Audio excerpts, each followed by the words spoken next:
probably last about 3 weeks. It will be a cycle of 3 lectures, continuation from each other, in which I intend, after I described the metaphysical, spiritual principles of yoga, after I spoke about what Tantric Yoga is, because you are here in a school of Tantric Yoga, and you need to understand what it is all about. And after last time I spoke about what is Agama Yoga, what do we have in this school, what kind of yoga, what kind of methods, what can you study, I thought about resuming an old subject. I think I probably lectured about it some 5-6 years ago, and I want to elaborate on it. I call it yoga in daily life for a very special reason. And basically, it starts from the fact that, as you know, we divide yoga in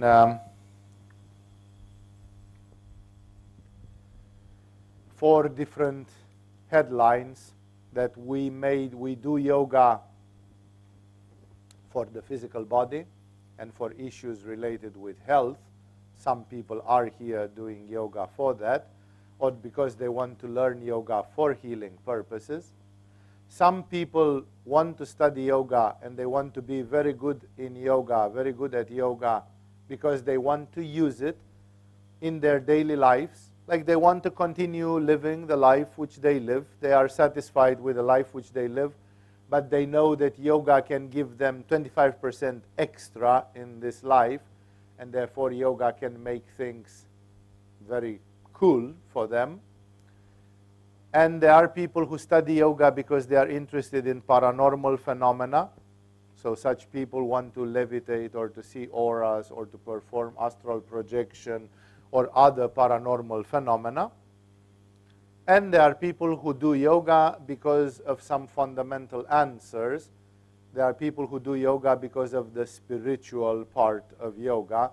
They want to find out who they are, why they live on planet Earth, what's the meaning of all this, and all those super essential questions. Whenever we do here lectures, we address sometimes health and healing. Sometimes we address spiritual issues very often, because that's one of the tops of yoga. Sometimes we speak about paranormal phenomena, either if we speak about anecdotal stories, or we speak about some of the energy phenomena that we have in yoga. But very seldom do we speak about how does yoga blend with daily life. If you go at the level of the fundamentalists of yoga, or if you go at the level of the extremists of yoga, of course yoga is nothing for the daily life. Like, what is the daily life of Ramakrishna? Ramakrishna slept 2 hours per night. He spent approximately 20 hours per day with the disciples, with the people. He basically had 2 hours per day where he was not with people, and 2 hours where he slept. And in those 20 hours, he kept on talking to people, he kept on singing kirtans and bhajans, he kept on giving instruction, starting from early morning and finishing to late night. That man was living a life of spiritual activity. So what yoga in daily life did Ramakrishna do? The daily life of Ramakrishna was yoga from morning till night. He was a yoga teacher, a yoga master. What yoga in daily life? Like, Ramakrishna did not apply yoga when going to do his laundry, because he was not doing his laundry. Somebody else was doing it for him, and Ramakrishna did not have a time in his day allotted for cooking or for doing laundry or for... What was the daily life, yoga in daily life for Milarepa? Milarepa lived for 30 years in a cave. He ate stinging nettles from the hill slopes until his skin was turning greenish in color because of eating exclusively just some chlorophyll herbs. What's the yoga in daily life? Because the daily life of Milarepa was yoga from morning till evening. And therefore, in the moment when we speak about yoga in daily life, we are talking about people for whom the daily life is at least 50% of their lives. The daily life is by definition then meaning something which is outside of yoga. Like daily life means that you have a family, you have children, you have friends, you are going to parties, there is now and then a funeral besides the parties, you are going to your job, you are going to a cinema to watch a movie, you are having a daily life. And the question then is that daily life related to yoga or not? Sometimes in the first level, I tell to people, there are people who do yoga, and I mean that gymnastic, contortionistic, mechanical yoga. They do yoga, but they are not yogis. So yoga in daily life, the very concept of yoga in daily life, means that there exists a person who has a daily life, first of all, a life in the society, a life among the events of the world.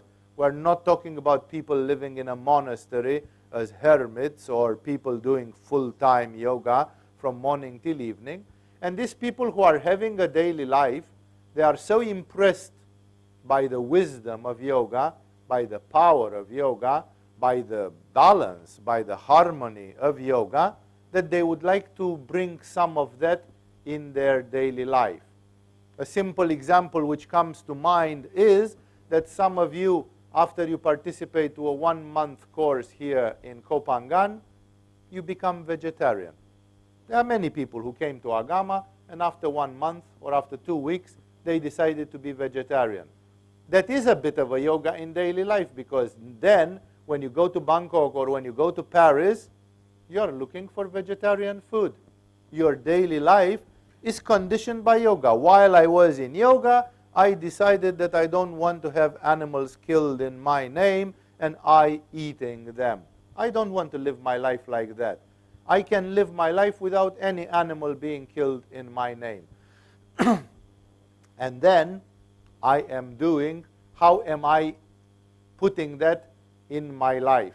That affects my daily life. Even if I am a person who does a certain amount of yoga, a certain amount of daily activity, profane activity, it's impossible that these two things do not fertilize each other. It's impossible that there is not an impregnation of one through the other. There are people who do business just as business, and then there are people who do business in a moral and ethical way. Like they would not buy coffee from Ethiopia because children are used to crop that coffee and it is coming from, so it's non-ethical to buy coffee from that country. There are people who care about this because they care about morality and ethics. And of course, not only the yogis care about morality and ethics, the people can be Buddhist or Christian or in other traditions, and then that thing is influencing their daily life. It influences the way they are doing business. It influences a lot of other things from their lives. That's why yoga in daily life, on one hand, it talks about this, that yoga is not a dead thing which you do 2 hours in a hall, and then all the other 22 hours are not touched by it. Even if you did the first level of Agama, you know that there is yoga which is done when you make love. You know that there is yoga which is done while you sleep or fall asleep and dream. There is yoga which is done when you are having moments where you are waiting and you can close your eyes and concentrate your mind. There are applications of yoga while you are eating, while you are drinking liquids. And the list could continue enormously. And this is the beauty of yoga, that some people do it exactly for the daily life, and they don't feel guilty that they have a daily life besides yoga. And of course, here it's a matter of the angle under which we see these things. Because we can say that for some people like Milarepa and Rumi, spirituality was their daily life. They lived it 24/7.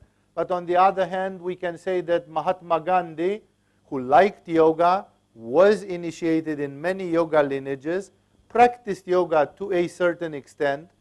He was very fond of purifications, fasting, diets, detoxes, as one of the biggest things in yoga which he liked. And we can say that a man like Mahatma Gandhi spent 1 hour per day spinning wool. He was just manually spinning wool, which then was used for textile industry and so on, because he wanted to set an example. So Mahatma Gandhi was doing social activity with his thought being to yoga, with his thought being like, how can I transform life into a spiritual life? Okay, I'm not standing on my head. I'm marching for the right of the Indian citizens to have their own access to salt, because the British government had put a monopoly on salt.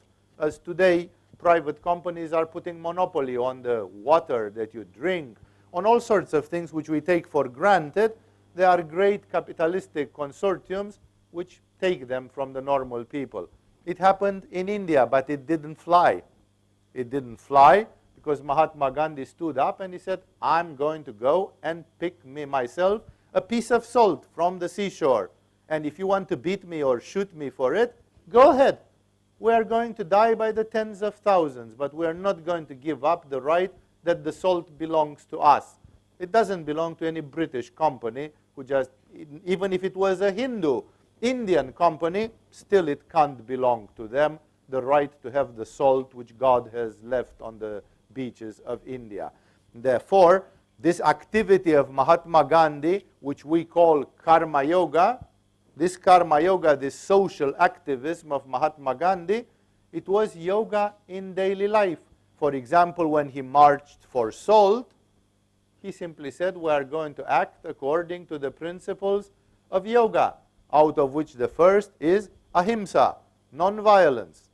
And he simply said, I am going to march for salt, but I will not do violence. Violence will be done against me, and I will not answer with violence to that. That is why I'm saying here that this yoga in daily life is a very interesting concept, because there are people who manage to practice technical yoga 8 hours per day, 10 hours per day, 12 hours per day. They basically sleep, eat, and do yoga. That's all they do all day long. And those are people like Milarepa and like the likes of them. And then there are people who, instead of doing technical yoga, they do simply living yoga, like their own life, their own movements, their own presence, their own existence is a tribute to yoga. And thus, yoga in daily life, again and again, is a very powerful concept. It's a concept which has been made ridicule by the fact that modern yoga is mostly a fitness industry and the stretching and the gymnastics. And when yoga is about stretching your hamstrings, like what is yoga in daily life?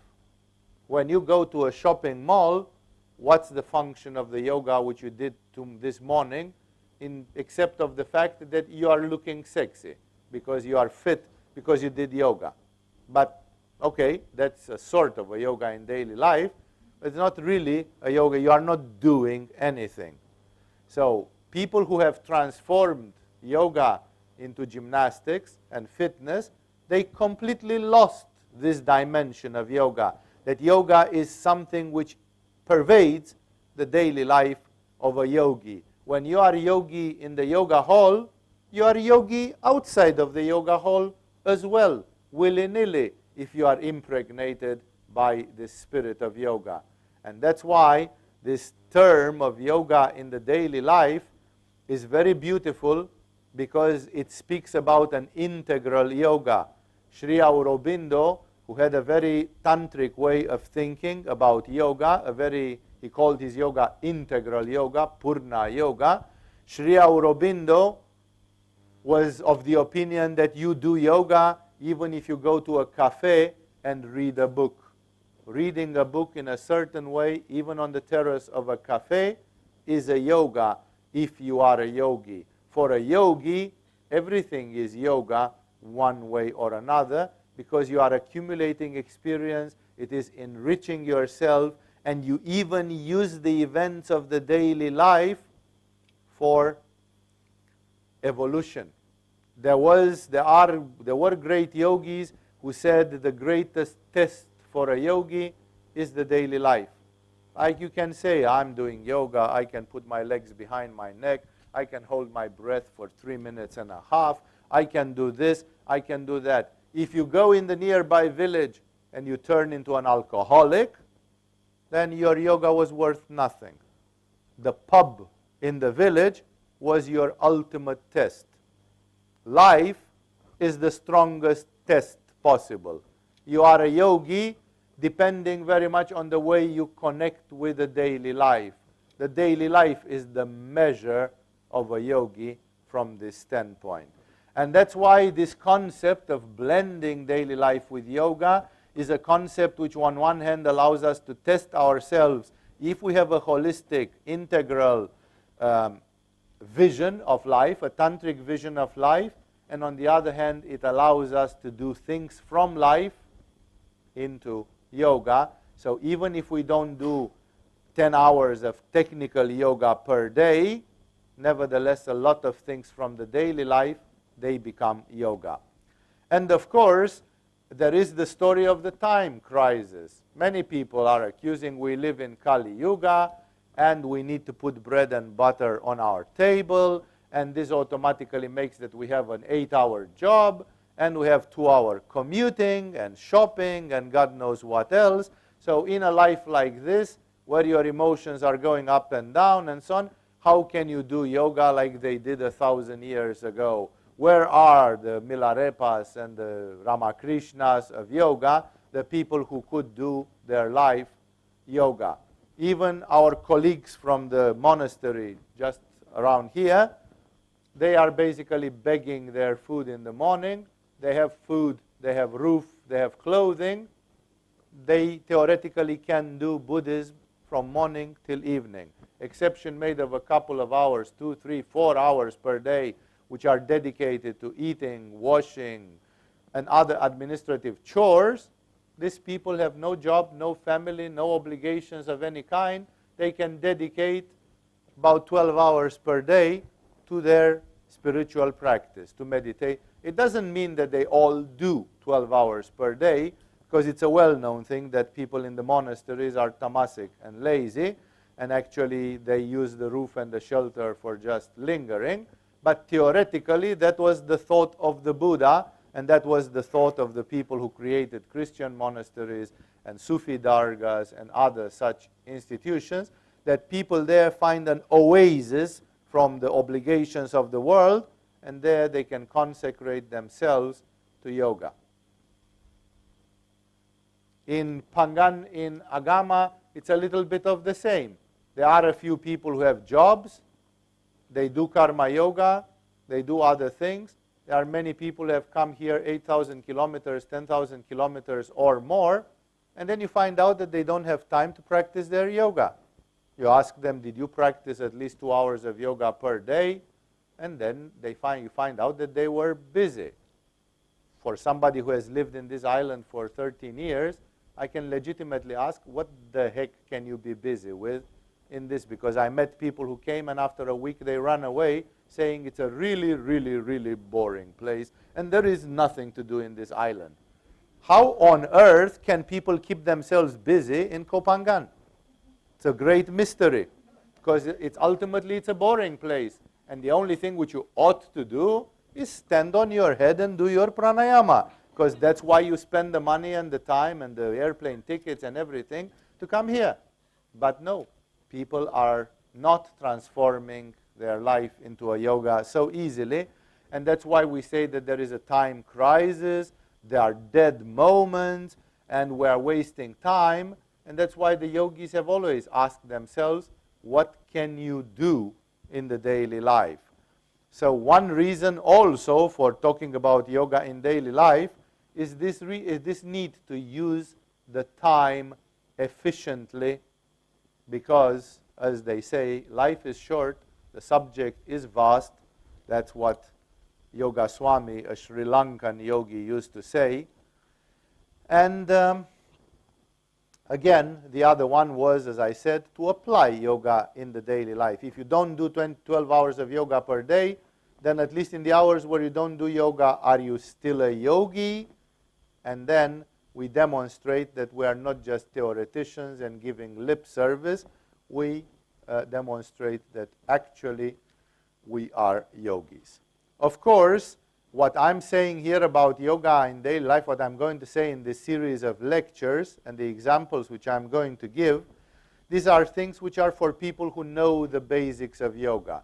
If any one of you here is right now taking the first level of yoga in Agama, many of the things which I'm going to say here are going to sound like they are above your head. They are too esoteric for you. Don't worry, these things can be studied, they can be learned, they can be assimilated. It's impossible for us to teach the basics of yoga even in a month or two or even three. And because of that, some of these things are still on your to-do list, and some of these things you are going to understand at least as possibility.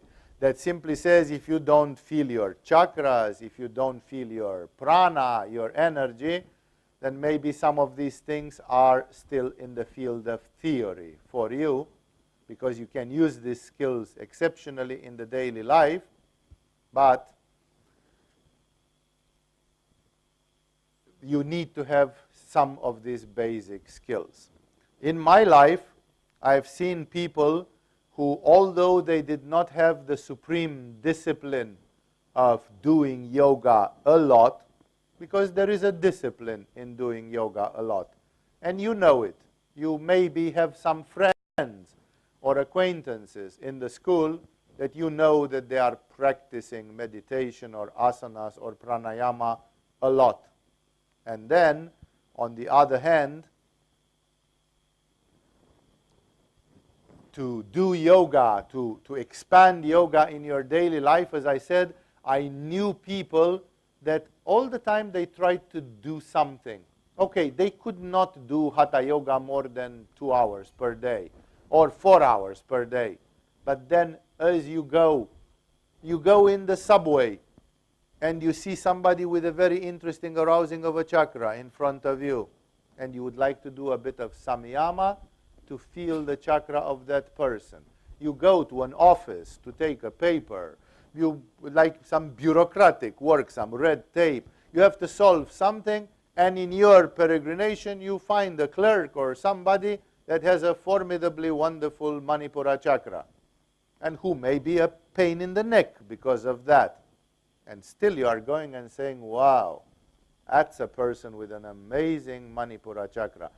They are a pain in the neck, and right now I'm having trouble because of that, but I would like to have such a Manipura.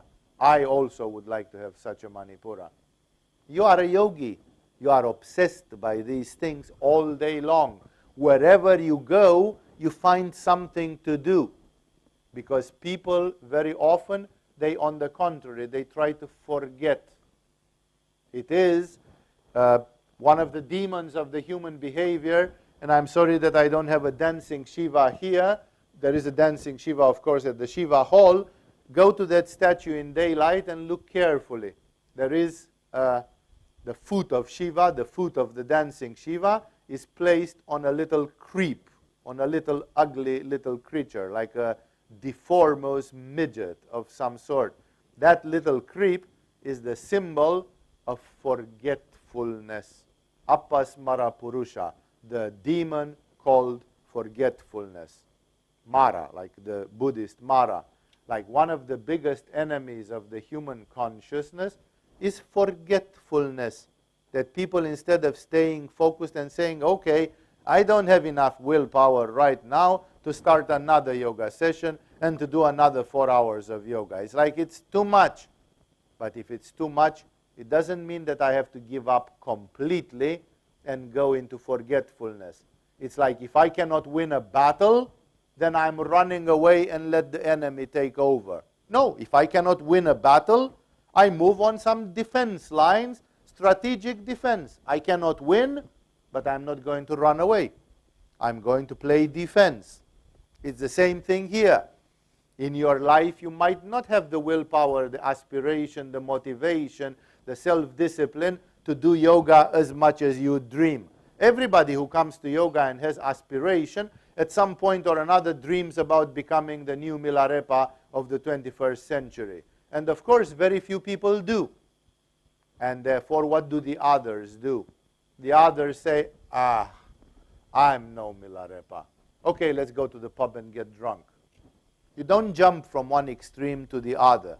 If you cannot be like Milarepa, maybe you can be like a 50% Milarepa. Maybe you can be like a 10% Milarepa. Maybe you can be like a 1% Milarepa. There is still something in it when you do that. Milarepa is one of the giants. Very few people on the surface of this earth can compare to one like Milarepa. Milarepa took an initiation from one of his gurus, and then he brags in his book, he said, I meditated for 3 months or for 60 days with a lamp on my head. They have a practice in the Tibetan Buddhism that you put an oil lamp, a butter lamp, right on top of your head, like Buddha has that flame. And you put a lamp on your head, and then you meditate. And what's the catch? The catch is that if your head goes like this, you lost the oil lamp. So you can't even afford to go like this. Nothing. You have to stand like a statue. And Milarepa did it for 60 days, or 45, or 90. It doesn't matter. Once you've gone beyond 2 hours, it becomes crazy anyway. No, it's like how many people would put a lamp on their head and count the time. Like, let's see how much I can stay in meditation. Just a day, just 12 hours if I can stay with a lamp on my head. Almost nobody in this room would do that. That's why I'm saying not everybody is Milarepa. These people are giants, exemplary giants. But the other people with humbleness, with humility, asking for grace, nevertheless, they can do a great job. They can do a great deal of spiritual work. And that's why I'm saying, putting yoga in the daily life, I met this. I have met people who, as soon as they got out of the yoga, I cannot forget a thing which happened some 30-something years ago. I was making a private yoga class in a home in the communist times in Romania, and there were about 6 people, and 2 of the girls, they were talking about some fashion. A dress with some black dots or something, like a polka dress or something like this. And then I'm saying, okay, shh, shh, shh, shh. We start yoga, please focus, eyes closed, attention focused. We do yoga. And after we finish the relaxation, when I say come back slowly, move your fingers, the relaxation is over. There's no more than 10, 20 seconds pass, and one of the 2 girls turns on her side to the other, who was her, and she says, and as I told you, this polka dress, which I am not joking, it's literally something which I've seen with my own eyes. Like, I have done my 2 hours of yoga, now back to the polka dress. Back to that dress. Like, there is no yoga in your daily life. Yoga is just an isolated event which happens in a window of 2 hours in the yoga hall, and as soon as you got out of there, you are like a dog for whom you broke the chain, you know, running for freedom, like yoga has been the arresting of the movements of the mind, and the mind has gone crazy for 2 hours, and now it wants polka dots and dresses and all that. So it is very important to understand this. I've seen people who in the daily life, they constantly try to bring yoga. Like, what can I do with yoga? I heard the music. Wow, this music has a very beautiful anahata. I'm listening to it. Then I can even go to the person and say, what music is this? I would like to show it to Swami Vivekananda. Maybe we can use it in Agama for some heart chakra meditations. Like this, like I'm hunting music. I'm, you know, like whatever I do, I am an agent of yoga.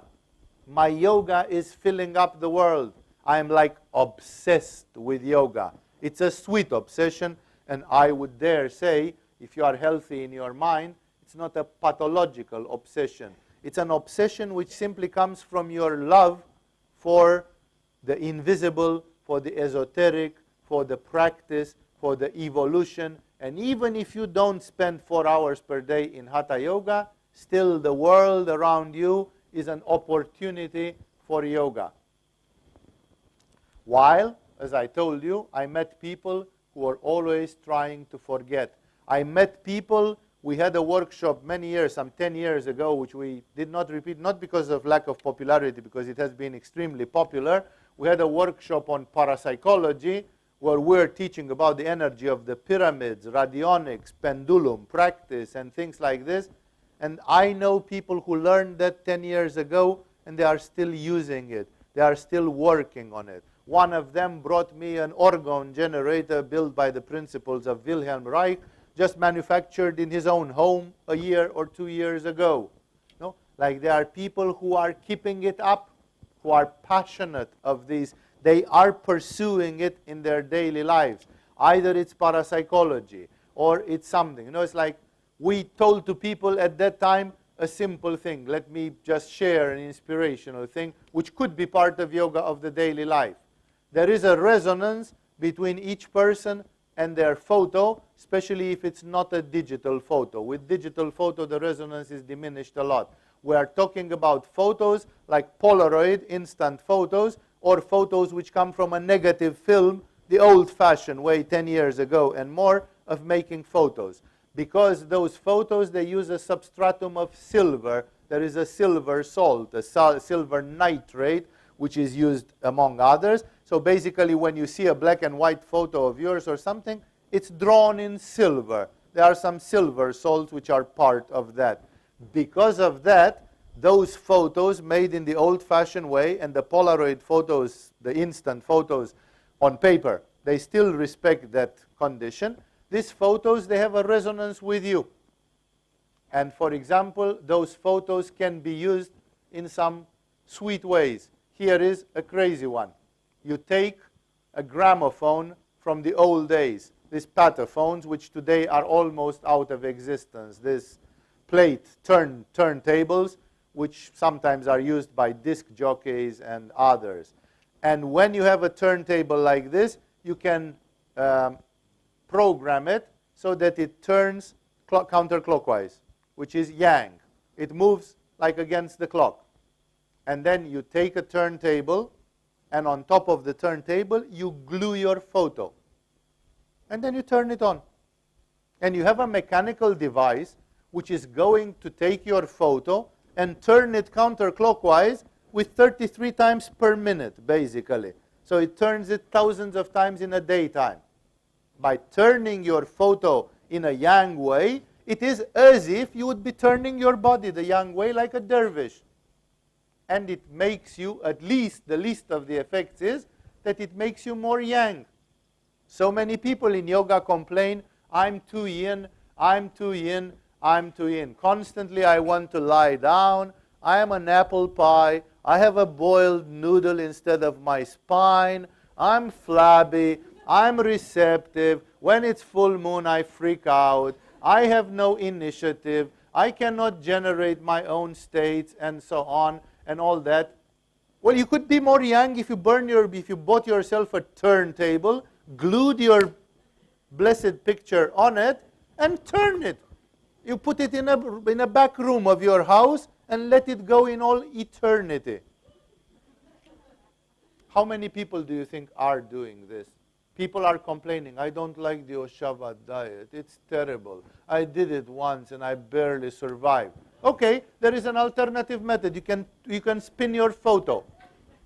How many people are doing it?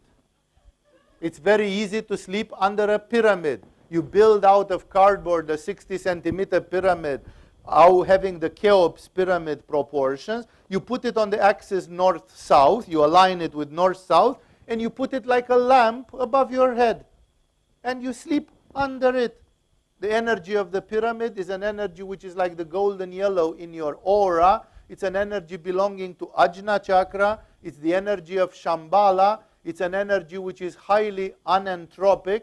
It's an energy which produces countless healing and beneficial effects. It's going to purify your mind. And that's because you took an effort of 4 hours to make yourself a cardboard pyramid. To glue some to cut and glue some cardboard and fold it and make a pyramid out of it. And then it serves you for the next 10 years of your life just by passive. 8 hours per night you sleep under the pyramid. It radiates all your body with young energy. How many people do that? That's why I'm saying, how many people are really obsessed with sucking the marrow out of yoga, like really understanding the technology of it, and then doing simple things? Yoga in daily life, sleep under a pyramid, that's yoga in daily life. If you understood, it's a help. It gives you a help. How much? Well, if a pyramid gives you 5% extra good energy, and if a turntable gives you another 5% extra good energy, and if you do 5 things like that, you are drinking solarized water, put in colorful containers where you drink green water, blue water, orange water, or something. And if you take a bottle of water and write love or enlightenment or samadhi on the bottle and let it stay for 2 hours or 10 hours, and then like Masaru Emoto's thing with water, that you write messages on water, and then you drink only that water instead of drinking some other water which is amorphous and may be polluted with God knows what from the public system or something. How many people do that? So that's why I say the question is, how much do I really want? How much do I really long for these things? How much am I determined to really push? Like how many things I know and I don't do simply because I'm lazy? And how much lazy do you have to be to make a pyramid?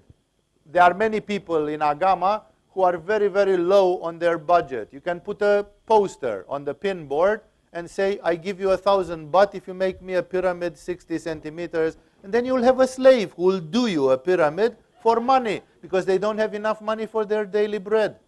So there are people who would work for this just if you put a poster and say, I want a pyramid.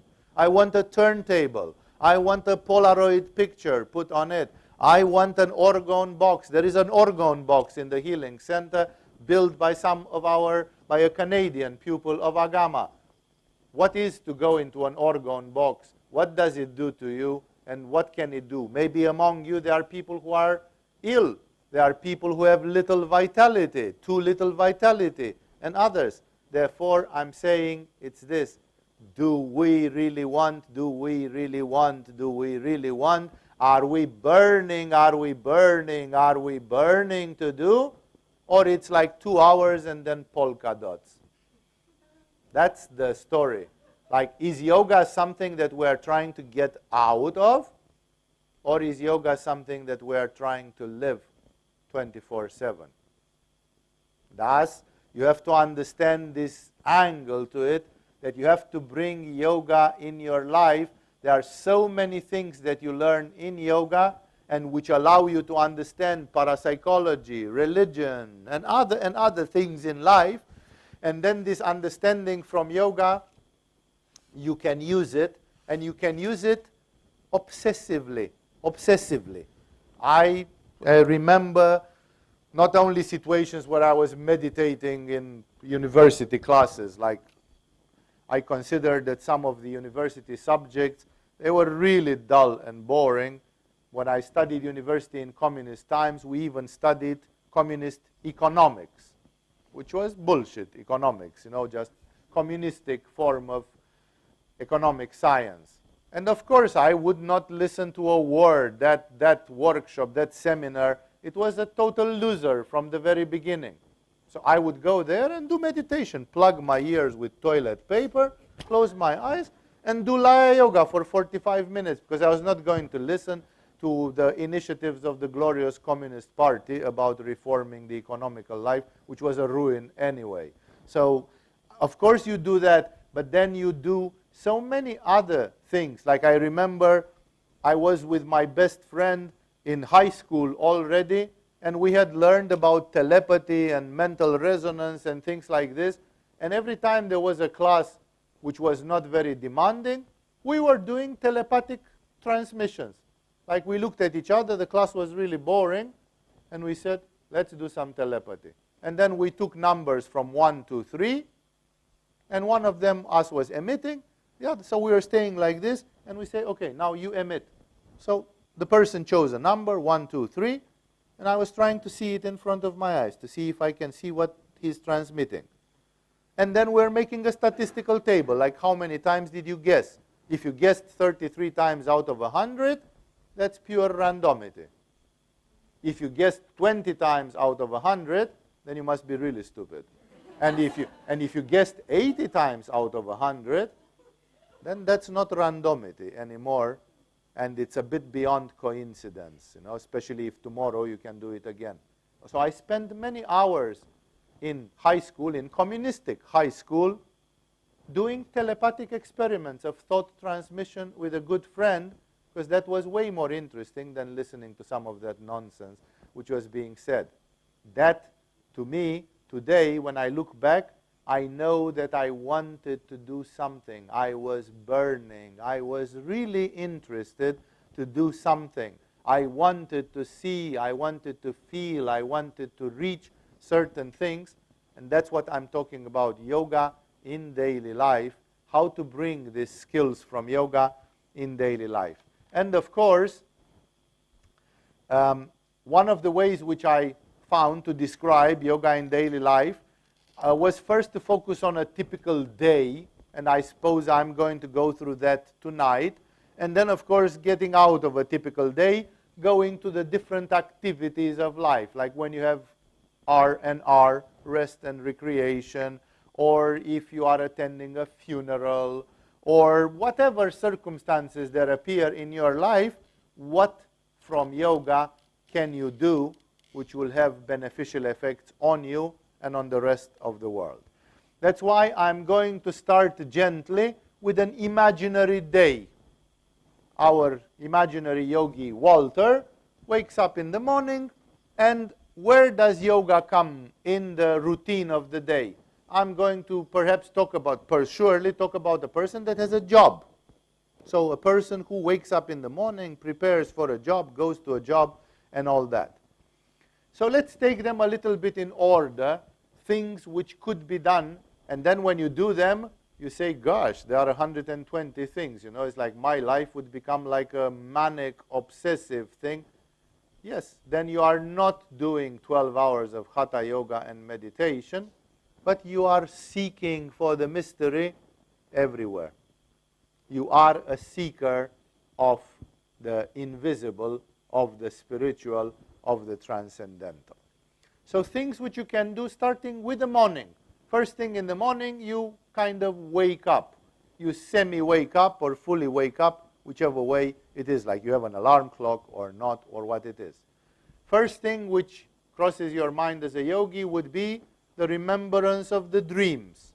If you learned about Nidra Yoga, you don't immediately come out. Of course, if you have to catch a train or a ferry boat or something, those are exceptional circumstances. But if you have those 5 minutes, first thing which you do, you sit up or you put yourself in a more lucid position, close your eyes, and start remembering as much of your dreams as you can.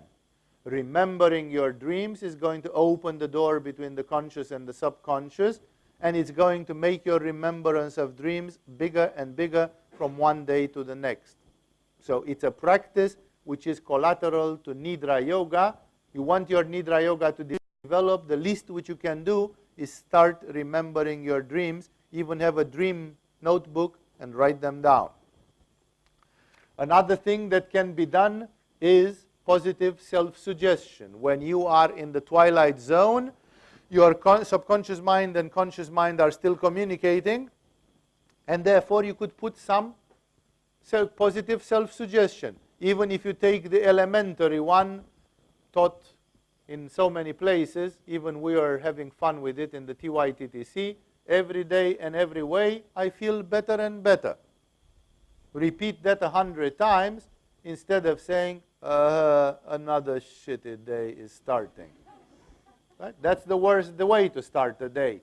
Instead of sitting up, close your eyes, you are still dizzy, half asleep, half dreaming, and you start saying, every day and every way I feel better and better, yes. Every day and every way I feel better and better, yes. Why not put some positive self-suggestion when we receive so much negative self-suggestion and we need to compensate for it? Another thing that you would do is the consecration of the day. There are people who are in love with consecration. There are people who are in love with the idea of karma yoga. And the first thing which they do, they say, now I start a new day. I would like from the minute number 1 to give this day to God. This is God's day. God, I give you my day. My day belongs to you. Whatever happens in this day is yours. I offer you all my day. What's wrong with that? Why would that be a bad idea? It's not a bad idea in any way. Some people in some religions start the day with the morning prayers. They do prayers in the morning. Maybe you are not a great believer in prayers, and here in Agama we haven't been doing until now so much of this bhakti yoga, prayer environment and so on. This season we are going to have the bhakti yoga retreat, which is a premiere, and I hope you will enjoy the energy, the anahata, the devotion of it, but at least a consecration can be done. Then, of course, in the morning, you start doing Kriya Yoga. You start with the 4 or 5 morning Kriyas. Here in Agama, we teach people a set of 4 simple Kriyas. Some people want to add to it Vamana Dauti, which I have always the surprise that some of the yoga teachers tell me, I have been to the 7th level, I've been teaching the 7th level of Agama, and I had the incredible surprise that only 1 person out of 15 had ever done Vamana Dauti. It's like, why do we teach it in the level 1, in the day 10 or 11 or whatever it is? It's funny. It's one of the very, very effective Kriyas. Many people don't even bother to try it for a couple of weeks to see what it does to the human being.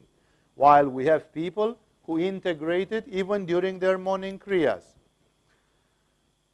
Morning Kriyas, then if you are a bit more advanced in yoga, you know that when you pee, and I have to be crudely technical on this one, there are some shudders of energy moving through your body. Everybody remembers that when you pee, if you squeeze your muscles, then suddenly you get this dog-like reaction that something goes through your spine.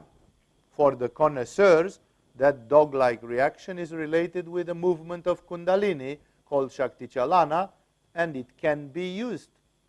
I remember I have seen the letter of a guru of yoga, of one of my gurus, to someone else, where he said, do you at least remember when you go to the toilet to do some Shakti Chalana? Like, life is sacred if you do sacred acts all the time in it. That's the problem. Does your monkey mind want to do sacred acts? Or you want to talk about the polka dots? 22 hours out of 24. So this is where the difference is. For those of you who are diehards, you have the explanations about urine therapy. Usually the morning, together with the morning Kriyas, is the perfect environment for those who want to test this traditional healing method, which for some can have formidable effects in special circumstances. Let's say you finished with the morning routines. This is just the minutes after you wake up, when you wake up and after you wake up. And then pretty quickly, you don't have time to do Hatha Yoga. Let's say you are a person, again, living with a job and this. There's no Hatha Yoga, but you already did about 6 yogic acts just before breakfast. And then you get to breakfast. When you do breakfast, there are at least a few things that you can do. For example, you could do a consecration of the act of eating. I remember one of my stern Christian teachers from a monastery, one of the friends of my chiropractic teacher, who was also a very stern monk. He was adamant on this. He said, it is a total shame for people who eat without a prayer or a consecration. He said, what are you, a dog, an animal? You just jump on the food and start binging on it. What does it cost you to stop for a second before you eat and give a great thought to the universe? After all, the universe is feeding you. Plants and animals have died to manufacture that food which is keeping you alive. Your food is a sacrifice from the standpoint of Mother Nature, and it's all to keep you alive.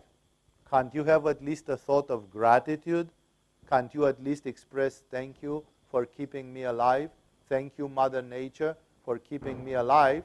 Therefore, he said it shows a gross lack of gratitude, and it shows a gross lack of awareness that you are eating unconsciously like this. He said every human being should eat consciously. And we can do conscious eating, which is a big thing, like the Buddhist monks are teaching it in Vipassana retreats. Other teachers, our spiritual teachers, are teaching it, that while you are eating, either you focus on something spiritual, like I've seen monks in monasteries, that while they are eating, somebody is reading with loud voice a spiritual text. And everybody is listening to that spiritual text. They are not talking, they are not chatting, they are eating in silence and meditating on the words of some inspirational text. Or, if not, you can just be in the act of eating, like in the tea ceremony. You are present there in what you do. We can perceive the energy in the food. For example, we can discover, oh, this food is cooked by the mother of Walter, and she is the most terrible cook in the world. I'm going to get acid in my stomach again. Like, I can perceive the prana in the food. Where does that food come from? Who cooked it? Is it grown up ecologically and healthy? Is it yin? It is yang? And so on and so forth. I remember I had one of my female teachers was very sensitive about food, and she was very sensitive about yin energy, and she simply said, I ate some tomatoes, and after I ate those tomatoes, not 5 minutes have passed, my tongue was swollen, and I had cracks on the surface of the tongue because of the hormones, because of it. Like, I became very yin by eating those tomatoes. Like, she knew it. She was conscious. She was looking into what she was eating, and she was looking into the effects. She was not eating, doing something else, except if that something else is indeed something worthwhile, like something spiritual. Then let's say our human being starts moving towards their job, and that involves several activities, several alternatives, such as walking. You could be walking to your school when you come to Agama, or to your job, but when you are walking, you can do wonderful things. You can, for example, do conscious walking. And this is where the mental monkey starts freaking out. Because the mental monkey, which is fed up with spirituality, starts coming and saying, hey, you know what, give me a break. Like, I want to be forgetful. I want to dilly-dally. I want to do silly things. It drives me insane that I am asked to do disciplined and spiritual things. And that gives you a measure of where your aspiration is and all the other coefficients. Swami Shivananda recommends that while you are walking, unless it's in a very polluted city or something, you should do rhythmic breathing. The most simple rhythmic breathing is 4 steps in, 4 steps out. 1, 2, 3, 4. 1, 2, 3, 4. 1, 2. You are basically doing a simple form of pranayama while you are walking. You are breathing 4 in, 4 out. That's pranayama already. It's a simple form, but you can focus on your third eye. You can focus on your heart. So you are walking, and walking becomes pranayama. But again, if your mind goes like, give me a break, then why does the mind want a break? We can do, when walking, a concentration on Manipura or on Muladhara. It's a well-known thing that people with a strong Manipura they walk fast. They have a big stride and they walk quickly. And people who are svadhistanistic, they drag their feet and they are slow and they are lazy. There are people, their friends say, oh, you are always running, stop running. And the guy says, I'm not running. Basically what he says is just, I'm a very Manipura chakra person and I'm walking with purpose. I don't dilly-dally. It drives me crazy to drag my feet on the asphalt. When I walk because I have no time to waste. I have no time to lose. I'm walking. It's not like I smoked a joint and then I'm walking like, and so on. I'm walking. And therefore, this walking is on Manipura. When you walk fast and determined, you develop your Manipura chakra. There are many people in this room who may complain that my Manipura is not strong enough. Guess what? Do some brisk walking every time you come to Agama and go from Agama. Walk fast. Never flabby. Always walk like you have a chili up your bum. Bum, bum, bum, bum, bum, bum, bum, bum. Walk, walk, walk, walk, walk. It will develop your Manipura. While you walk, focus on Manipura. It will develop your Manipura. You are doing yoga on the street. You are doing a dynamic yoga. Developing your Manipura. You can also focus on Muladhara if you are a person with a very poor vitality. You can try to walk barefoot, or you can try to walk with some shoes with natural thin soles, and you are trying to absorb through your feet a lot of telluric energy while you are walking, because you are in contact with the ground. It can be the case that as you go to your work, you would be driving. And when you are driving, there are several things which are being developed through driving. For example, excellent quality driving is developing Ajna and Manipura. Like the real good drivers, they are sharp like a tack, sharp like a diamond. They drive and they know exactly all the distances, everything, back, forth. They have a special kind of attention which allows them not to be distracted or absent-minded. This is allowing you to have a development of intuition. Driving a car well, especially in a very difficult environment, is a lot of concentration of the mind. Like you cannot afford to turn your head too much and do other things. You have to be focused on what you do. Being focused is being focused. Either you focus on your Vishuddha chakra or you focus on the traffic and on the car as a focusing. So you can actually do it very well and try to drive from Manipura and from Ajna. There is even a projection of the aura. There are people who do it instinctively, and I have experienced it myself in some situations, that sometimes you notice a danger before you actually see anything. It's like an intuition. It's like you know a fraction of a second in advance, and then you immediately react to it. It's a more advanced thing, but I remember once driving with a yogi in the car, and I said, what do you do? And he said, I'm projecting my aura about 25 meters in front of your car, trying to scope if there is any danger to the driving. Like that's what he did when he was driven with a car. He just put his attention 25 meters in front, trying to feel ahead of the car itself what was happening. While driving, you may also be careful and study the self-hypnotic effects. When you drive on the highway for long distances, because of these white lines going like this, it's a well-known thing that some people go into hypnotic trance. So you could actually put yourself deliberately in some self-hypnosis by driving a car. And that self-hypnosis can drive the car better than you do. I remember that some people, when I was a student in yoga in the younger days, somebody was telling to my teacher from that day, he said, I was driving the car and then I realized that I couldn't even remember what I did for the last 3 kilometers. I just thought about something and I drove the car and I drove it perfectly.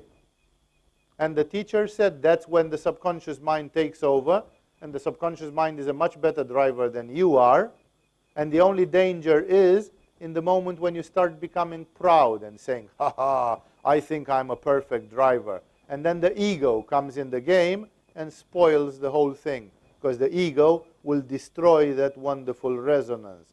It is possible to drive, to learn to drive, like under hypnosis. And then you become the best driver in the world, and you can develop skills via driving itself. You may be going to your job in public transportation. And in public transportation, you can do various forms of concentration of the mind. Many people today are using their headphones. You can put headphones with no music and do some Shambhavi Mudra or some Laya Yoga. Or you can actually put some headphones with some music and do some music meditation to your job, instead of just listening to Lady Gaga activating your Svadhisthana and Manipura aberrantly and foolishly. You could listen to some music on Ajna Chakra or on Vishuddha and put yourself into a higher state of mind. You could practice different forms of immobility. Immobility is a virtue. Many people are restless and they all the time have to do things like this and so on, and that's the mental monkey. You could do like an asana, the asana of standing straight like a pillar. You go in the subway, you catch a bar, and you are practicing that 10 minutes I'm going to stand like a pillar. And I'm going to practice an asana of immobility. The essence of it is immobility. So you can use the time. You could be going to your job, it's more rare than that, but I still included it here, flying. There are people who are commuting by airplanes. And flying is an excellent opportunity to meditate on the cosmic energy, because you are high up, and to meditate on Anahata Chakra, because you are in the air. You are in the middle of the air element. You are floating on a cushion of air. And therefore, every time you fly, you could actually meditate. I, for one, every time when I use long-range airplanes or something, I always reserve some time during long flights for meditating. It's wonderful to meditate when you are 10,000 meters up in the atmosphere. The energy is very, very different. Then you are getting to a job, the terrible boogeyman called the job. There are jobs that involve physical effort. Like I remember I had pupils in Denmark who were in a packaging facility where they were packaging mail, press, newspapers. They were working in the postal department. And one of the aspects of this job was that they had to lift and carry countless kilos every day. Yeah, but that's also good. It developed their Muladhara chakra a lot. And also when you have a lot of physical strength, it develops your Manipura chakra. There is a novel by Jack London called, I think it's called The Meat or The Bear Meat or something like this. And the essence is about some fellow coming from California and going into the gold rush of Yukon, of Alaska. And in the beginning, he's a total weakling. And in the moment when he starts walking through snow and carrying packages and this, he thinks he's going to die. He thinks he's going to be, and day after day, he insists, and he learns from the native Indians, and he learns from others, and slowly, slowly, he becomes a monster. He becomes a man with steel muscles, with steel body. He can walk all day from morning till evening through the snow, and he never gets tired. He steels himself through effort. Some people would say, this job is going to kill me. And some people are going to say, this job is going to make me Arnold Schwarzenegger #2, you know. It's like, I'm going to work out in this job, and either I die or I become full of muscles and in an excellent fitness. It's a matter of Manipura. It's a matter of Muladhara. So if you have a job that solicitates you, that challenges you physically, then why not use it instead of being a victim and complaining and trying to run away from it? Why not use it as a challenge? If you are using a bicycle, it's going to develop certain muscles, certain fitness, and all that. If you are having a repetitive job, like people working in front of a conveyor belt and doing repetitive acts, this is the kind of job which generates easily astral projection, because you are just sitting there. I hope you remember Modern Times with Charlie Chaplin, where he is working in front of a conveyor belt, and all he has to do is to tighten 2 screws, one with the left hand and one with the right hand. You know? And after he does it for 1 hour, he can't stop himself. He just goes around doing like this, and a lot of funny things are happening because of this. That's a sort of automatization of the brain. It generates astral projection, and that can be dangerous, but it also is the opportunity to have a witnessing from Sahasrara, because it's like you fall asleep. The job is so monotonous that it's like you fall asleep, and when you fall asleep, you can just go here and just witness. Your body is like falling asleep, and your consciousness is witnessing a rhythmical, mechanical gesture which your body does.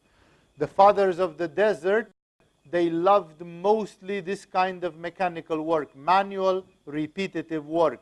What were they doing in Sinai and those places is that they were weaving baskets. They were weaving straw baskets. They bought a pile of straw and they were making baskets, shopping baskets out of it. And they did it the whole night, and while they did it, they did constant prayer, constant repetition of mantras. Like your mind is free. When your hands are busy and do something mechanical, you can say Om Mani Padme Hum, Om Mani Padme Hum, Om Mani, and you do it 8 hours per day. Will it have an effect? It will have an effect. And you can do the mechanical job even with more awareness.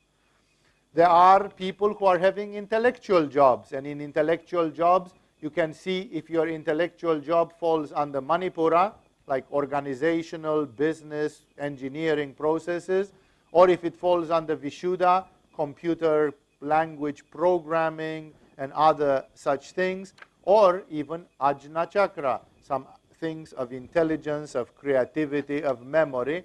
So you could use an intellectual job as a stimulation. I have known people, when they were going to some of these high intellectual jobs, their Ajna Chakra was humming. It was, you could almost hear their third eye humming. No, like you go there, why not consciously activate your Ajna Chakra? Then you can have jobs or activities which are of social nature, where you interact with other people. And for example, you can work on your Svadhisthana for harmonious socialization. If your job is about harmonizing, being into PR, human resources, and a few other things, not completely, because in those fields there are others, but one of the chakras which could be used is Svadhisthana. Team building and lots of other things like this, they would come nicely from Svadhisthana. While some people are manifesting anti-social tendencies, you can create socializing tendencies, but nice, clean, based on a good Svadhisthana. Or you could develop your Manipura chakra if you are in a position of leadership. This is the ultimate secret of leadership. If you have a great Manipura chakra, you are a good leader. And if you don't have Manipura chakra, you are a caricature of a leader. You are a fiasco, a flop. And if you try to be a leader with a weak Manipura chakra, you are going to suffer digestive problems, stress, chronic fatigue syndrome, Crohn's disease, stuff like this. Your Manipura chakra is going to start falling apart because you are trying to control others when you can't even control yourself. You don't have enough Manipura even for your self-control. And that's why if any one of you is put in the situation of being a leader, that's your excellent opportunity to develop your Manipura chakra. Manipura, Manipura, Manipura. And you do 10 years of leadership job, you come out of that with a huge Manipura. And of course, you work on it in case you don't have it. You feed it. You load your Manipura. You charge it up every morning, every evening, so that you can be competent for that job. Anahata chakra can be used for empathy and heart-to-heart contact. Maybe your job is a socializing job, which requires a lot of compassion, a lot of heart, and then there are people who would not like it. They would say, oh, I'm going to Mother Teresa, but I hate the children and I had to take care of terminally ill people, and work on Anahata Chakra and do it from the heart. And then it will develop. I know people, we had a pupil in the school, when he was in China to some Qigong school, he was doing 8 hours of Qigong per day, the horseman stance and so on, that even the Chinese gurus were impressed by the amount of work which this guy was putting into it. And still, he had huge problems on Anahata. His Manipura was good, his Anahata was not. At my advice, he went to Calcutta and he went directly to Mother Teresa and he started working with the terminally ill people. This man had a pretty big Manipura, believe me, if he was doing 8 hours of hardcore Qigong per day. He told me in the moment when I entered that ward, it's a barn basically, it's like a hall like this, full of beds with terminally ill people. He said, I almost vomited instantaneously because there were people without arms, without legs. There were people that had worms swarming through their wounds, people picked up from the street and just brought, half eaten by worms, by rats, by terminally ill, half dead and so on. And he said, I, with all this Manipura and martial arts, in the moment when I entered there, I started shaking, I paralyzed, and I started walking right forward without looking to the left and the right, seeking for an exit. And he said, I ended in the broom closet. The first door which was in front was the broom closet, and I was staying in the broom closet, looking at the wall and shaking like this.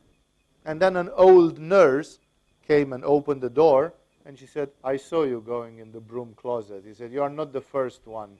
She said, come, I will introduce you slowly to this. That man, after working for 1 month as a volunteer in Mother Teresa's, his Anahata had changed enormously. I, as his teacher, can say that it was one of the periods in his life where he made the biggest progress on Anahata. Not by doing the cobra pose, but just by doing karma yoga with people who deserved a lot of compassion, with people who simply broke your heart just to look at them. In the beginning, his Manipura tried to protect him, like he wouldn't look at people that would break their heart, because that's what we do. When people die, we put lipstick on them and we put them in a funeral home. In the old days in my country, when people died, you put them on a table in your own house. And they stayed in the house, and all the family could touch them, talk to them, be with them, spend the night with the dead body, like you did not avoid death. Because death is scaring the shit out of people. That's why you take the body to a funeral home, so you don't see it till the last day. And then you pay a short visit and put a flower on the chest of the dead person, and you go quickly. Not like this. Go to Mother Teresa's and see what human life is made of. Then you are going to see there are jobs, that's an extreme example with Mother Teresa, there are jobs that can change your life completely. And other chakras adapted to the circumstances. For example, you may be painting. I saw a lady painting Choose Evolution on the wall of the restaurant and so on. You are going to think, hey, I'm not Michelangelo painting the Sistine Chapel here. No, but you can think you are Michelangelo painting the Sistine Chapel. Because even if you pay a C and an H, that's a masterpiece. It can be done like Leonardo da Vinci. Like, try to think, how would have Leonardo da Vinci painted Choose Evolution on the wall of Agama? It can be done with Vishuddha. It can be done with aesthetical sense. It can be done by putting something into it. Brancusi, the founder of the modern sculpture, he carved some marble eggs and some very simple forms. And people said, what is this? And somebody who went into his lab near Paris found out that some of those stones were worm. And he said, this is worm. And Brancusi said, of course it's worm because it's alive. And he said, what do you mean this stone is alive? He said, I've been looking at it for 24 hours and charging it with life.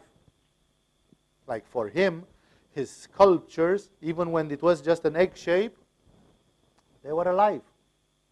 They were a masterpiece. They came from pure creativity.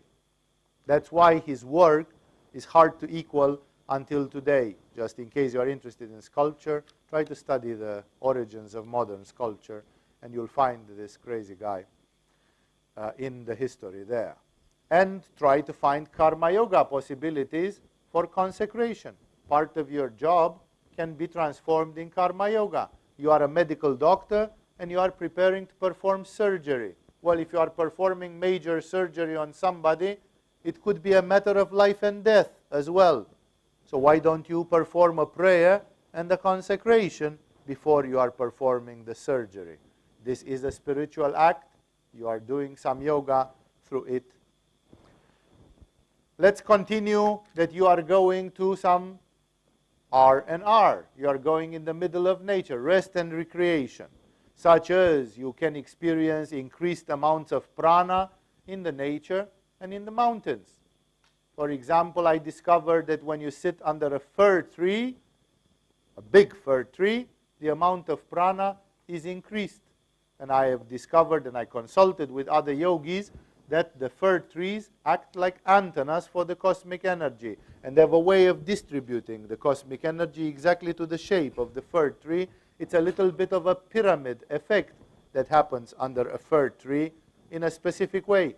So for example, if you go and do pranayama under a fir tree, you are going to have greater results. You can recharge with prana. You have spent 8 hours per day in a plastic office where there is no prana, then you are going under a fir tree and doing a bit of deep breathing and pranayama, and you are recharging amazingly. Or you could be absorbing energy from the sun. I'm sure a lot of you are going to the beach. If you go to the beach, that concentrate on the sun. Do sun salutations. Do Supta Vajrasana, lie on the back and focus on the fact that the energy of the sun goes right in your Manipura chakra. Like do some conscious work on the sun. Connect with the sun. And then it's a different story. You are actually absorbing consciously huge amounts of energy. So I knew people, I had friends in yoga who would always be seeking for the sun and charging from the sun. I especially had a good friend who was a Leo astrologically, and in astrology Leo is the sun, the astrological sign dominated by the sun. This guy was like an addict to the sun. Whenever there was sunshine, he would go in the sunshine and try to absorb as much sunshine as possible. For him, sunshine was like a vitamin. It was like a drug that he was absorbing from the universe, because there is so much prana in the sunshine, and often we are tired and wasted, and we sleep in the daytime and we stay up in the nighttime, and we don't absorb the prana of the sun. And actually the prana of the sun is very, very useful. We could play different when you are in resting. You could play different yogic games, such as one of the classical ones in tantric yoga environments are the practice of identification. You can identify with a tree, you can identify with a sea, you can find a colleague or a friend and hold hands and make a practice of identification. Like, why waste time? When you go to the beach, aren't you getting bored? Many people are getting bored on the beach, and they try to use a book, a magazine, a tablet, or something just to keep their mind busy. Or just to find a friend and chit-chat endlessly. But instead of doing these things just to waste time, you could use that time. Remember, by the way of the beach, that we say this, that the beach is a privileged place. Because on the beach, you are with the feet in the sand, which is earth. So you are directly in contact with the earth element. There is abundant presence of the sea, which is water, tons of water. So the water element is strong. If it's a sunny day, there is a lot of sunshine, which is the fire element, which is abundant, sometimes a bit too much.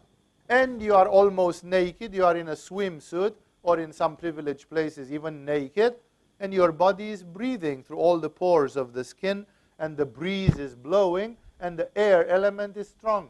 What an amazing place the beach is. Earth, water, fire, air, all the first 4 elements. The science of yoga says if you have equal and big amounts of the 4 elements, then automatically you have the 5th element present because it results from the balance of the first 4. So the beach is an excellent place as balance of energy, as place to feel the energies of nature and to recharge your batteries. You are going to some viewing shows in the evening, in this imaginary day. You did some rest in the afternoon, went in the nature, then in the evening, let's say you go to a viewing show, a theater, a circus, a cinema. You are going to some show of some kind. And when you go to shows, you can have 2 attitudes. You can be receptive, which means you try to feel the dominant chakra of that show. No? Like, let's say you are seeing a movie with Richard Gere. What's the dominant chakra of Richard Gere? No? Then you can find out. Yeah? And so you can absorb a chakra and you say, wow, this movie had a wonderful Muladhara. Like I watched Baraka or something like this, some visual festival, some visual feast. Or you can be receptive and get some chakra. Here in Agama, we are almost a video yoga school because we give lots of videos as exemplification in certain retreats and workshops. Like when we do the Vira workshop, the complete femininity workshop, when we want to teach men about masculinity on Muladhara, on Svadhisthana, on Manipura, on Anahata, on Vishuddha, we are showing them images from movies where it's directly presented. And then if you are receptive, you can learn it. Yes, somebody said Richard Gere is on Svadhisthana. Sure, any man who would look carefully at American Gigolo, the Richard Gere movie, will develop a more harmonious and deeper Svadhisthana. It's as simple as that.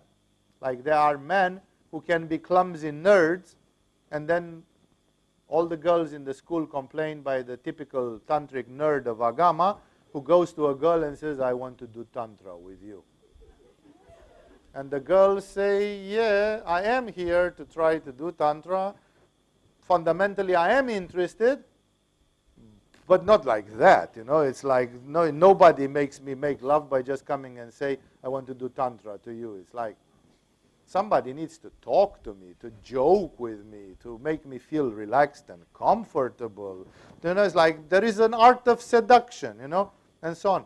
Well, perhaps some men need to learn that even from a movie. And that's why I say you can go to viewing shows on a receptive way, like I have to learn something from here, or in an emissive way, like I want to give something, I want to influence the environment. Like I'm going to a football match, there are 80,000 people who are shouting their lungs off for Manchester United, and approximately 99% of them are morons. And I would like to go on that stadium like Peter, the apostle of Christ, and give them a blessing, for God's sake. You know, those people, those drunk football hooligans, they need a blessing. They need a lot of... So can I go in a collective event like this and just give something, make a good consecration, and transmit a good energy? Like I want to bring my 1 penny contribution. Okay, I'm not Jesus. I cannot walk on water. I cannot multiply bread and fishes and stuff like this. Can I at least bring some good energy into an event where people are a bit confused or not spiritual enough or something? Can I? Yes, you can. That's more difficult. That already you have to be good in yoga to be able to give some energy. Or parties. You are participating into a party. And into a party as a yogi, sometimes you discover that the energies are not very spiritual. I know lots of yogis who prefer to stay in their bungalow and never to join parties. Like there are many, many yogis, and funny, some of them come to me in the office hours and they say, Swami, I'm a totally isolated animal. Socializing drives me crazy. I don't like people. I don't like parties. I feel good in my bungalow. I like to read books, to meditate, to do hatha yoga. Is it wrong? And I'm telling them there's nothing wrong. You are halfway on the road to Milarepa. Like, you are in yoga, why would you feel guilty that you stay in your house all day long and practice yoga? Maybe that's why you are here. Maybe you are the next great spiritual hero of this island or of this planet or of this country. So there's nothing wrong in it. But sometimes some people need to join into some social events, and still they don't like the energy. They really don't like the energy. They say, oh, I went there, everybody was Svadistanistic. Everybody, they played some of this Svadhisthana Manipura pop music, disco music, and they danced their heads off, and I couldn't see anything spiritual in anybody. There was nobody who turned into a goddess or into a demigod or something. It was a very profane atmosphere. So what would you do? If you are into a party, what would a yogi do into a party? I have been taken by one of my teachers, by one of my gurus, a couple of times, I think, to a disco, to a normal disco, to an ordinary disco, which had nothing to do with yoga. People were smoking, drinking, everything. And I stayed in a corner. I was not even very good at dancing. I had nothing to do there, together with 3, 4 other friends from yoga. And we're staying, and what do? The defensive atmosphere is that you could do a protection technique. You could just put a protection aura. We teach in Agama some 3 forms of protection technique. You could try the efficiency of your protection techniques. Like, I'm in a corrosive environment which I don't like, and I'm trying to see if I can stay here 2 hours, quiet, peaceful, centered, without being affected by the madness which is happening just 5 meters from me. That's a way of testing yourself. Or there exists a more vira, a more heroic, bold way, a more tantric way of doing these things, such as, for example, absorbing all this Svadhistanistic, Muladharistic, low energy, but then you have to have a really good Manipura, because it's exactly like you are taking garbage and you have to burn it. You have to have a furnace inside and burn it. So basically you can take a lot of energy, which people, it's not vampirism. You are not stealing energy from people. People are giving it anyway. Remember the example of the woman full of vitality who says, oh, I have so much energy. I have been at the full moon party and I danced until 5 o'clock in the morning. You could have helped 2 dying people in Mother Teresa's with that energy. You chose to dance it off. I'm not condemning anybody for doing that. I'm just making an act of lucidity. Like, there are people who have so much energy, probably they don't make karma yoga enough, probably they don't make love enough, and then because they have too much energy and still don't know what to do with it, they go to the Shiva moon party and they dance until 4 o'clock in the morning. Who got anything out of it? You got tired, exhausted, you've discharged your energy, you feel relieved, and that energy has gone somewhere. What most people don't know is that in these collective parties, there are subtle entities, invisible spirits, that suck people's energy, because people give it willingly. Like, in the moment when you sweat it off, somebody is going to take it. Don't think it's just going in the thin air like this. There is an economy in this universe. If you poop, the ants are going to get your poop and transport it in their house. They are using it for something. Everything in nature is being used, is being reused, recycled. If you go to a disco and dance until you drop, the demons, it's a hard word, but the demons will make you feel good, like, come next Saturday also, will make you feel good, guaranteed, and you've donated 90% of your blood, of your energy, and somebody is going out of that disco with a full stomach. No? You have donated. You have been a generous donor. The yogis don't want to be donors for chaotic entities somewhere in the world. They simply say, why would I want to donate my ojas, my vitality, my life force, just because I need some entertainment, because I have so much energy that I'm exploding with it. I can do karma yoga until 3 o'clock in the morning if I have so much energy, and help somebody, do something spiritual with it, not just shake it off until my feet are hurting. That's pretty unintelligent, really. It's something which is being done, but is not the intelligent way. Many of my gurus were very partial to these kinds of things. And some of them, one of my tantric teachers, taught me this. He simply said, if you want to help the people, there is a way. You go there, you open to them, you start absorbing all this energy, which is garbage. You burn it, you distillate it. It's like a refinery inside you. You bring this energy to the third eye, and you give it back like golden yellow light. You shine. I have done this into parties. And by 12 o'clock, people were sitting down with a glass of beer in their hand, and they were talking about reincarnation.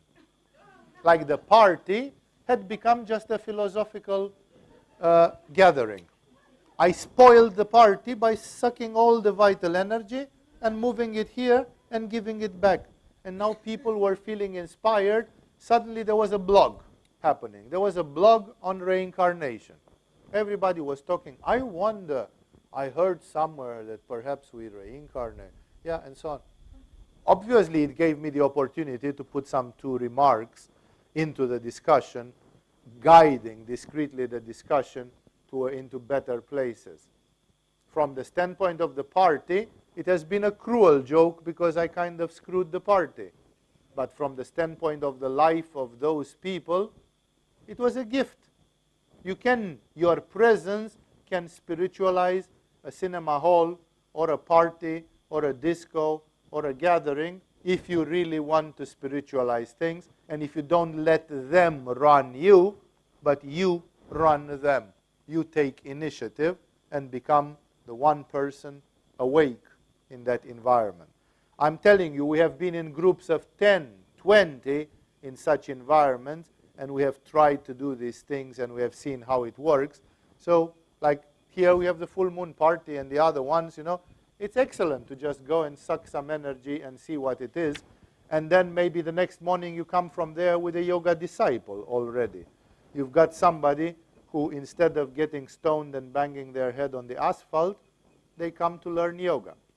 So it's a matter of how you want to use your daily life. What do you want to do with your time on earth? The same thing can be said, I'm going to stop now, of watching TV. Like I'm watching videos quite a bit, and I'm selecting, and I have a directory on one of my hard drives, which is a very big directory, which is called waste of time. Like I have movies, I have hundreds of movies, which I dumped into the waste of time directory. Like I wouldn't recommend to anybody, if I wasted my time, I wouldn't recommend to anybody to watch those and waste their times. But I have found movies that activate your Ajna chakra. I have found movies which activate your Vishuddha chakra. I have found movies which strongly, strongly open your heart chakra.